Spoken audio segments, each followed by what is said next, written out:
Alright mga kaplastic, and this is me again, Big Sue, right back at it again with another content. At ang tatalakayin po natin ay tungkol dito kay Francis Magalona. Ang tagal na nawala si Francis Magalona at ngayon nalantad na po ang katotohanan na mayroon pala siyang anak sa labas mga kaplastic. So trending ngayon yan dahil sa pawn star ni Boss Toyo.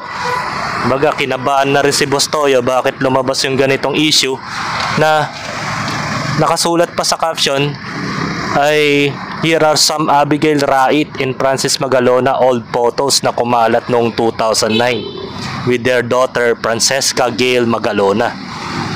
Di ba? Si Francis Gail Magalona ang unika iha niya sa asawa niyang si Abigail Rait mga kaplastic. So ito yung mga patunay na silang dalawa ng kanyang asawa at si Francis M ay ito po. Yan po. Yan yung mga larawan na kasama niya si Abigail Rait noong mga panahong yun. Actually, ang pinaka-asawa na ngayon ni Francis M na late Francis Magalona na si kalimutan ko na naman yung pangalan. Yan yung anak niya, si Francesca mga kaplastic. Kung mapapansin nyo mga kaplastic, medyo may similarity sa mga anak ni Francis M dun sa isa na si Sab Magalona, medyo may konting Maxine Magalona mga kaplastic. Di ba?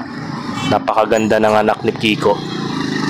At halatang-halata naman na yung hulma ni Sab Magalona tsaka ni Maxine ay halos magkawig. Di ba? Hindi nga lang nakuha ni Francesca yung yung itsura ni Kiko. Pero parang may pagkahawig siya, no? Kung i-zoom nyo sa mata, 'di ba? Sa mata lang. May pagkahawig din. At 'yun.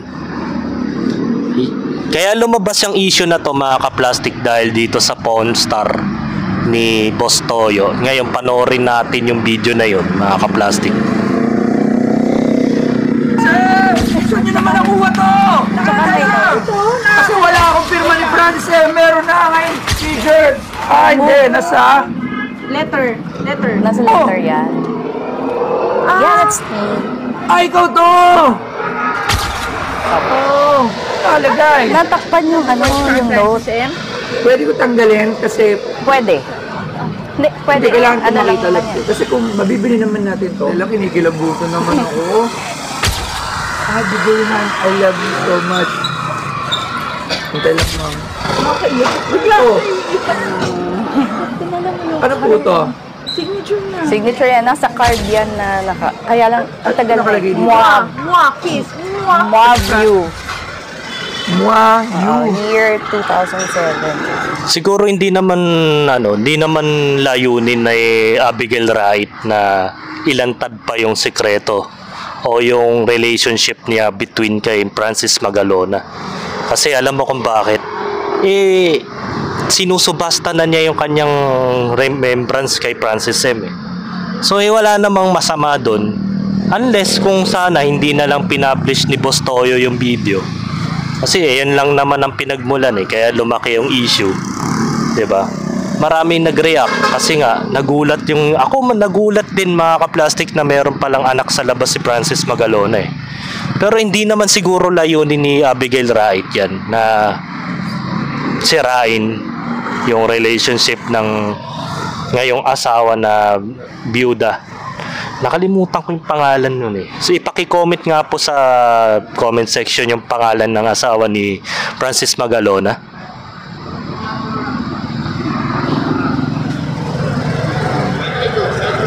So mamaya explain ko bakit ganyan.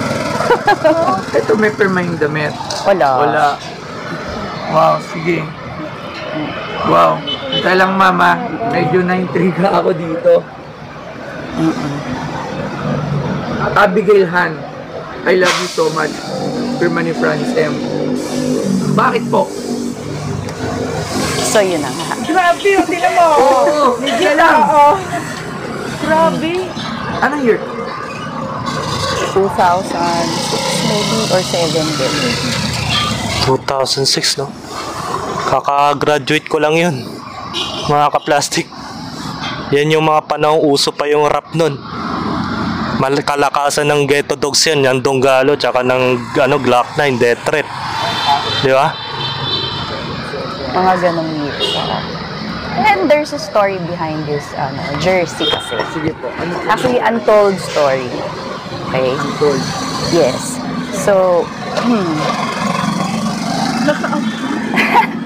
nakita niyo na naman sa letter na I love you so much. So, meaning to say, may relationship. Tama. Okay? So, Relationship with certainty. yes.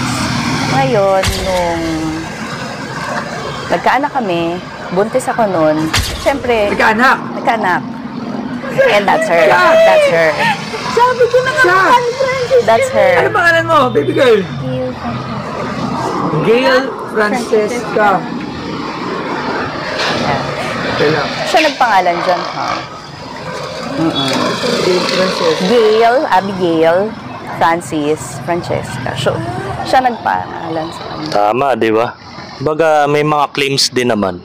Pero hindi naman niya siguro pinapamukha na nag-aabol siya sa mga naiwan, di ba? Ni Francis Magalona, di ba? Ang layunin nga niya, di ba, ibinebenta na niya po yung mga remains niya, yung mga remembrance ni Francis M. kay Boss Toyo. So walang masama doon, parang hindi naman niya idinideclare na mag-abol siya sa mga pamana, di ba? Hindi naman ganun siguro yun. At nilihim niya ng over the 15 years, 'di ba mga ka-plastic? Kaya wag natin palakiin yung issue at wag kayong gagawa ng mga kwento-kwento na parang pinalalabas ninyo na mas parang may something benefits na hinahabol yung dalawa. Bagay kinontent ni Boss Toyo kaya talagang aabot sa punto na maghahalo-halo yung mga opinion ng mga tao, yung mga netizens at mga ibang vlogger na rin. Siguro panoorin ko na yun na lang yung video, baka mag-claim din siya na maghabol, 'di ba? So, yun na nga. Kaya, Oo nga. Mukha niya, no? Ganda niya, no? yung kanila. Sige po, nakikinikilabutan kasi ako Kaya nga yan, nagkakaroon. Grabe. Sige ma'am, ano pong natin? Story sa jersey na to. Ngayon, syempre, buntis ako. Tatantin siya ako kasi busy siya. US tour with Bulaga, mga ganyan. So, nagre-reklamo na ako na sobrang busy, wala ng time for me. Ngayon, there's this one time na umuwi siya sa Cavite, sa bahay. Nagtataka ako, suot niya, pagbaba niya ng kotse, itong jersey na to. Kasi ang usual niyang suot ay yung kung ano yung suot niya sa show or sa Bulaga. Minsan kasi after Bulaga, diretso na siya sa Cavite to visit me. Ngayon, yun nga, one time, ito yung suot niya. Kaya nagtaka ako, bakit suot mo yan? So sabi niya, mamaya. Okay, so pagdating namin sa room, sabi niya, okay, baby mama. Yun ang tawag niya sa akin baby mama. Baby mama. Gusto ko kasi, maalala mo, itong jersey na to habang suot ko. Para every time, mamiss mo ko, you just have to wear it or hug it or place it beside you bago ka matulog. Mga July, kasi August 4, I think, nagpa-executive check-up siya. Ano pala yun? Parang early pregnancy. So, ngayon, nagpaalam din siya that day na magpapa-executive check-up ako kasi nahirapan na siya sa pain. Nagtataas ako ng 3 pillows para ma-elevate yung legs niya dahil sobrang sakit. Lagi siyang inaantok. Sabi ko, pa-check up ka na. So, nagpa-check up siya. That was like August 3 or 4, I'm not sure. Hindi, sabi niya, overnight lang yun, ha, ganyan. So, tumawag siya, sabi niya pa, anemic lang siya. Naalala ko na, si Pia Magalona pala yung byuda. At yung kwento niya, mga ka-plastic, kapanahunan na may sakit na leukemia yan si Francis Magalona, na alam din pala ng, di ko alam kung sino legit, si Pia siguro, alam siguro ng pamilya ng Pia na dumadalaw rin tong anak sa labas o yung mistress ni Francis M. Yan yung nangyari, yan yung kwento. Baga tahimik na lang to. Baga hindi naman siya naging kontrabida sa buhay ng Pia Magalona. Pero napakinggan nyo yung na kanina, di ba? Yung kamukha nila, kamukha sila. Hindi niya kiniklaim na kamukha niya, di ba? Kamukha ni Abigail, di ba? Di ba? Yun yung parang pinalalabas naman niya na ikinikwento lang naman niya. Parang wala naman siyang habol eh. Na ikiniklaim niya na maghabol sa mana. Kasi kung ganun man, noon pa niya ginawa yan, nung mga panahong pumanaw na si Kiko. Di ba? Eh, kaya lang naman umabot sa point na nag-viral to, lumabas yung issue na to dahil na-content ni Boss Toyo eh. Eh sinusubasta lang naman niya yung ano eh, yung damit, mga ka-plastic. Siguro na-realize niya, lalabas din sa news, magdito ko sa TV. O, di ba? Inamin niya din na yun nga, may cancer. Oo. So, yun yung story ng shirt na yan, na para bang early premonition na parang, oh, i-keep mo yan, that's for you, that's for our baby. Alam na niya yun, di ba? Nagpa-check up, nag-executive check up na siya. So, baka sinabi na rin ng doktor na may taning na ang buhay niya. Kaya yan, nasabi niya yan, mga ka-plastic, na i-keep mo yung mga remembrance ko sa'yo. Na sa tuwing ako wala sa piling mo, i-embrace mo yung damit na yan bilang alaala. Baga hindi premonition yan, parang sinasabi na ni Francis Magalona para hindi mabigla silang dalawa na mawawala na siya nung araw na yun. Mula na nasa hospital siya, lagi siya tumatawag everyday, tapat ko sa tiyan ko yung... Kasi yung Diba? naman ako, September 8. So 8 months yung tiyan ko. Kaya ano yun, And sobrang Francesca? talaga yung mundo ko nung time na yun. Kasi okay kami, ang dami naming plano. Tapos bigla siya nagkasakit. And pinakamahirap na part is yung situation ko. Yung hindi ka pwedeng lumabas. Ayoko namang dagdagan pa. Diba? Yeah. Ngayon, ayun, that's the story of that shirt. Na we exist, me and my daughter, our daughter, Cheska. He personally gave it to me. Ngayon, nakita ko yung mga shows mo, yung mga, vlogs. And I realized, Tama din. parang ito yung perfect venue, to preserve properly Tama. this jersey. Di ba narinig nyo yan, mga ka-plastic, 8 months pa lang sa tiyan yan si Francesca. Di ba? Ibig sabihin, hindi pa niya nakagisnan yung kanyang ama na si Kiko ng mga panahong yun. At the same time, nasabi niya, mga ka-plastic, na ipe-preserve niya yung memories. Kaya pinapasubasta niya o binibenta niya kay Boss Toyo yung alaala ni Kiko Magalona na jersey na may kasamang pirma niya at kanyang picture na si Abigail. 'Di ba? Wala siyang layunin na sirain o maghabol sa anuman na meron si Kiko Magalona na naiwan sa mga anak niya kay Pia Magalona, mga ka-plastic. Kaya wag niyong ikalat, mga ka-plastic, na ganun siyang tao. Intindihin niyo lang.